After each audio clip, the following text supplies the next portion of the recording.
મારું નામ રઘુભાઈ જીવણભાઈ ટોળિયા, હું સાઈપુરના રહેવાસી.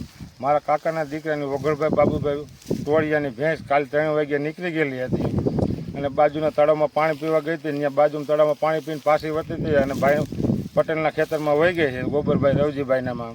અને શોટ હું દીધો હોય કે પછી કાંઈ મારેલું ઈજાગ્રસ્ત કરીને રાતે ટ્રેક્ટરમાં ભરી અને બાજુના પડામાં જઈને નાખી દીધેલી છે.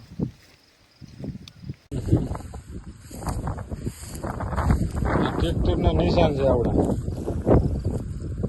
પગમાં ઈજા પામેલી છે, 2 પગમાં છે.